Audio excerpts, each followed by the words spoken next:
আসসালামু আলাইকুম everyone, welcome to Afsara's mini kitchen. আজকে আমি আপনাদের সঙ্গে একটা ভিন্ন রকমের পরোটা রেসিপি শেয়ার করব। আজকে করব লাচ্ছা পরোটা বা লেয়ার পরোটা। অনেক বেশি লেয়ার থাকার কারণে অন্য যে কোনো পরোটা থেকে এই পরোটাটা খেতে আমার কাছে অনেক বেশি ভালো লাগে। সবজি, ডাল অথবা মাংস যে কোনো কিছুর সঙ্গে এই পরোটাটা একদমই জমে যাবে। আপনারা অবশ্যই বাসায় ট্রাই করে দেখবেন। একদমই সহজভাবে করে দেখানোর চেষ্টা করব। আশা করছি আমার আজকের এই রেসিপি আপনাদের কাছে ভালো লাগবে আর সহজও লাগবে। আমার রেসিপি ভালো লাগলে আমার চ্যানেলটি সাবস্ক্রাইব করবেন, বেল বাটনটি অন করে রাখবেন আমার পরবর্তী ভিডিওর নোটিফিকেশন সবার আগে পাওয়ার জন্য। তাহলে আর কথা না বাড়িয়ে আমি রেসিপিতে চলে যাচ্ছি। প্রথমেই একটা মিক্সিং বোলে আমি নিয়ে নিচ্ছি 2 কাপ ময়দা, তবে আপনারা আপনাদের প্রয়োজন মতো বাড়িয়ে বা কমিয়ে নেবেন। লবণ দিয়ে দিচ্ছি এখানে হাফ চা চামচ। 2 টেবিল চামচ নিয়ে নিচ্ছি রান্না করার রেগুলার তেল। প্রথমে আমি এই সব কিছুকে একসঙ্গে খুব ভালোভাবে মিশিয়ে নিচ্ছি।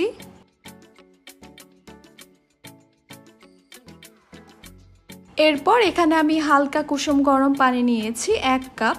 পানিটা কিন্তু একদমই কুসুম গরম, অতিরিক্ত গরম পানি নেওয়া যাবে না। 1 কাপ পানি আমি একসঙ্গে দিব না, আমি অল্প অল্প করে দিব আর মিশাতে থাকবো।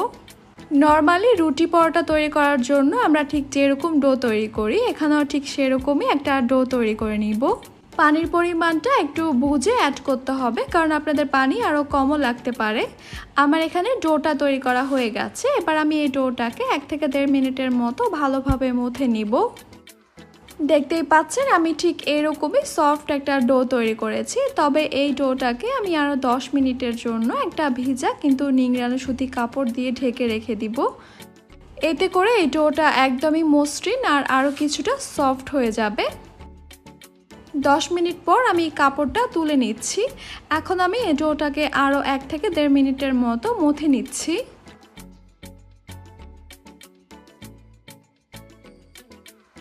দেখতেই পাচ্ছেন আগের থেকে কিন্তু এই ডোটা আরও বেশি মসৃণ আর সফট হয়ে গেছে। এখন আমি যতগুলি পরোটা তৈরি করব ঠিক তত ভাগে লেচি কেটে নিচ্ছি।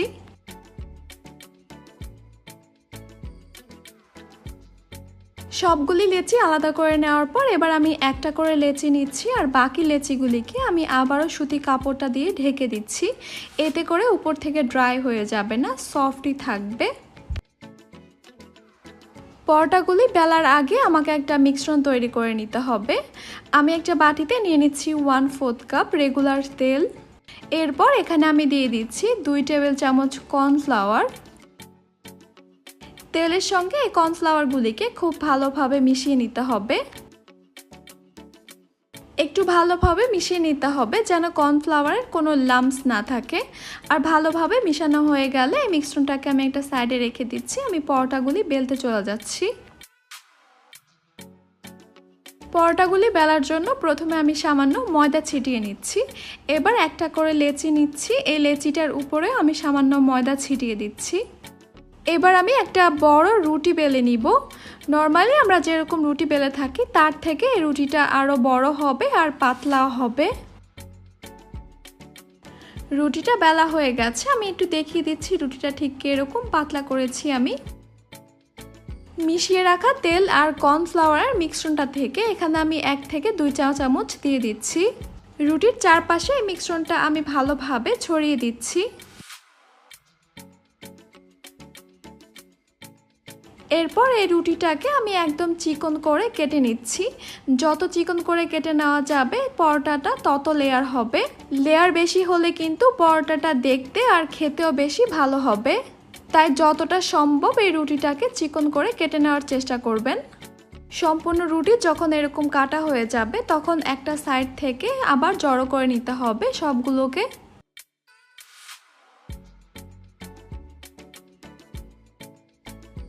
দেখতে পাচ্ছেন সবগুলোকে একসঙ্গে জড়ো করে একটা লম্বা লেচির মতো করে নিয়েছি। এবার এই লম্বা লেচিটাকে আরেকটু টেনে লম্বা করে নিচ্ছি। এরপর এক পাশ ধরে হাতের মধ্যে পেঁচিয়ে আবারও গোল করে নিচ্ছি। এবার আমি হাত দিয়ে প্রেস করে করে রুটিটাকে বড় করে নিচ্ছি।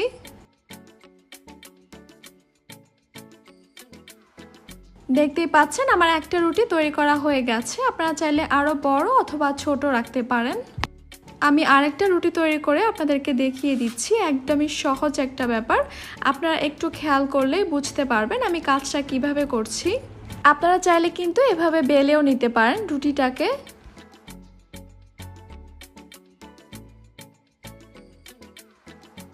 বেলে নেওয়া রুটিটাকে আমি আপনাদেরকে একটু ক্লোজ করে দেখিয়ে দিচ্ছি। দেখতেই পাচ্ছেন এখনই কিন্তু প্রত্যেকটা লেয়ার বোঝা যাচ্ছে। এখন আমি ভাজতে চলে যাচ্ছি। চুলায় একটা প্যান মিডিয়াম হিটে গরম করে নিয়েছি। এবার এই গরম প্যানের মধ্যে রুটিটাকে দিয়ে দিচ্ছি। প্রথমেই তেল দিব না, রুটিটাকে আমি দুই পাশ থেকে কয়েক সেকেন্ডের জন্য সেঁকে নিব।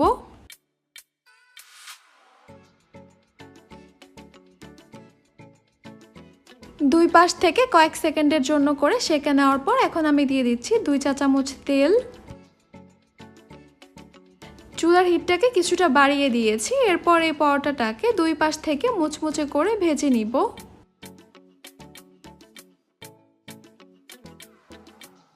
দুই পাশ থেকে এখন খুব সুন্দর একটা কালার চলে আসছে আর পরোটাটাও মচমচে ভাজা হয়ে গেছে।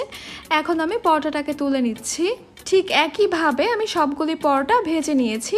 সবগুলি পরোটা ভেজে নেওয়া হয়ে গেলে পরোটাগুলি গরম থাকা অবস্থায় হালকা হাতে পরোটাগুলিকে ঠিক এভাবে প্রেস করে দিতে হবে। এতে করে পরোটার লেয়ারগুলি আরও খুব সুন্দরভাবে খুলে আসবে।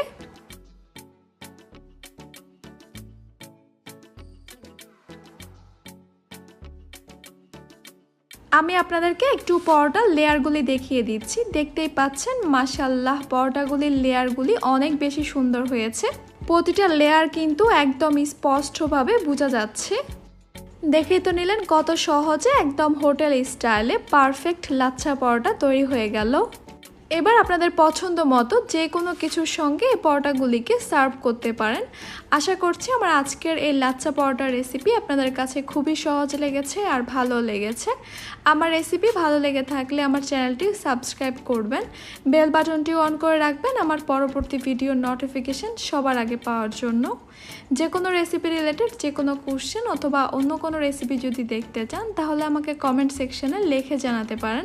আমার কোনো রেসিপি যদি বাসায় ট্রাই করে থাকেন আমার সঙ্গে পিকচার শেয়ার করতে পারেন আমার ইনস্টাগ্রামে অথবা ফেসবুক গ্রুপে। লিঙ্কগুলি আমি ডেসক্রিপশন বক্সে দিয়ে দিব। এতক্ষণ আমার সঙ্গে থাকার জন্য আপনাদের সবাইকে জানাচ্ছি অসংখ্য ধন্যবাদ। সবাই অনেক বেশি ভালো থাকবেন, সুস্থ থাকবেন। আল্লাহ হাফেজ।